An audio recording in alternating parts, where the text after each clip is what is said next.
Hello students, इसके पहले वाले वीडियो में हमने आपको बताया था कि फर्टिलाइजेशन कैसे होता है, कितने स्टेप्स में होता है और फर्टिलाइजेशन के बाद कौन कौन से चेंजेस होते हैं, ये मैं आपको आज एक्सप्लेन करूंगा। तो today we will discuss about post fertilization events. उसमें जो पहला स्टेप है वो है cleavage of zygote. Zygote undergoes a division that is known as cleavage. तो क्लीवेज के बाद जो पहला स्ट्रक्चर बनेगा दैट इज मोरुला फॉर्मेशन। तो today we will discuss about formation of morula.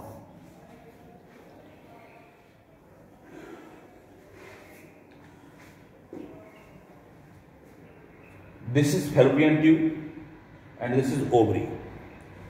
Ovary से जैसे एग रिलीज होता है और वो इस एम्प्लॉयर से फैलोपियन ट्यूब में पहुंचता है और यहीं पर स्पर्श को कांटेक्ट में आते हैं और फर्टिलाइजेशन हो जाता है।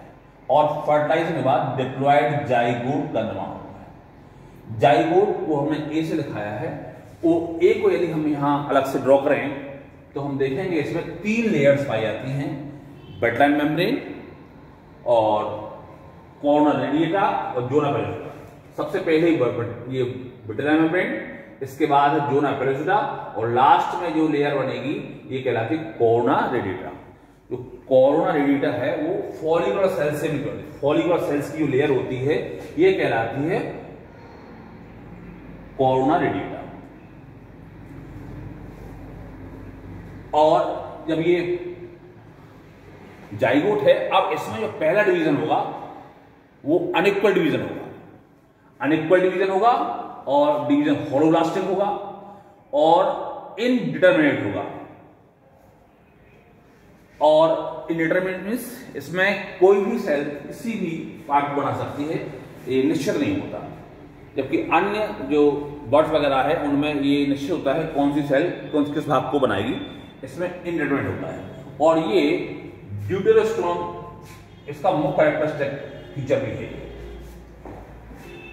तो जब इसमें डिवीजन होता है तो उस डिवीजन के बाद 2 अनइक्वल सेल्स बनते हैं, 2 ब्लास्टोमेस बनते हैं। और जो डिवीजन होता है वो through animal pole to vegetal ध्रुव होता है, प्राणी ध्रुव से वृद्धि ध्रुव की ओर ये प्लेन होता है। और 2 ब्लास्टोमिया बनते हैं, बड़ी वाली और छोटे वाली, larger one and smaller one. ये 2 सेल स्टेज कहलाती है। इसके बाद जो अगला डिवीजन होगा वो इस डिवीजन के राइट एंगल पर होगा और एक साथ दोनों में डिवीजन नहीं होगा। पहले लार्जर सेल है उसमें इस डिवीजन के एट राइट एंगल होगा और जिससे 2 सेल से 3 सेल स्टेज बन जाएगी। और ये 3 सेल स्टेज बहुत थोड़े समय में आती है, इसका शॉर्ट टाइम रहता है। इसके बाद फिर जो दूसरी छोटी वाली सेल है वो भी डिवाइड होती है और डिवाइड होकर के 3 से 4 सेल बनती है। This is 3 cell stage and this is 4 cell stage. और इसके बाहर जो लेयर्स है वो ऐसे रहती हैं। आफ्टर 4 सेल स्टेज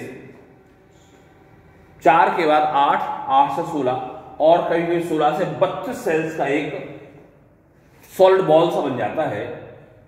इस बॉल लाइक स्ट्रक्चर को कहते हैं मोरुला। अब यहां दिस इज फैलोपियन ट्यूब और दिस इज जाइगोट। जाइगोट से पहला डिवीजन जो होता है फैलोपियन ट्यूब के अंदर उसमें 24 आवर्स का समय लगता है। यानी ए से बी स्टेज होने में इट टेक्स 24 आवर्स। इसके बाद 2 cell stage, 3 cell stage, 4 cell stage और यहां पर ये जो मोरुला है ये 30 डे तक ये मोरुला यहां यूट्रस के पास पहुंच जाता है, तीसरे दिन। अब मोरुला में एक चेंज होता है जिसे हम रीअरेंजमेंट ऑफ सेल्स कहते हैं, रीअरेंजमेंट ऑफ सेल्स और कॉम्पैक्शन। इसमें क्या होता है, जो स्मॉलर सेल्स हैं वो पेरिफेरल में हो जाती हैं और लार्जर सेल हैं वो सेंटर में आ जाती हैं। तो इस प्रकार के अरेंजमेंट ऑफ सेल्स को हम कॉम्पैक्शन कहते हैं। तो morula undergoes a rearrangement of cells, that is compaction, and larger blastomeres are in centre and smaller blastomeres are on periphery. तो पेरिफेरी की ओर जो छोटी छोटी ब्लास्टोमेलिस हो जाती है ना, और सेंटर में लार्ज ब्लास्टोमिया रहती है। और इसके बाद ये यूट्रस में आता है। यूट्रस की जो वॉल होती है, एंडोमेट्रियम कहते हैं, वो हाईली ग्लैंडुलर एंड वेस्कुलर होती है और बहुत सारे फोर्स में होते हैं। और इसके बाद जो मोरुला है वो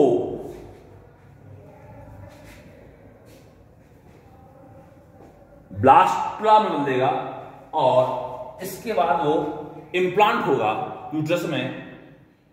इसके बारे में हम अगले वीडियो में आपको डिस्कस करेंगे। आज केवल मोरुला के बारे में नहीं। तो यहां से एग रिसीव होने से लेकर के यहां तक पहुंचने में तीसरा दिन लग जाता है। तो ये सारा जो होता है वो फैलोपियन ट्यूब के अंदर होता है, और जिसको हमने यहां stage A, B, C, D, E से हमने शो किया है। और आफ्टर मोरुला के बाद ये इम्प्लांटेशन होगा यूट्रस में और फिर ब्लास्टुला स्टेज।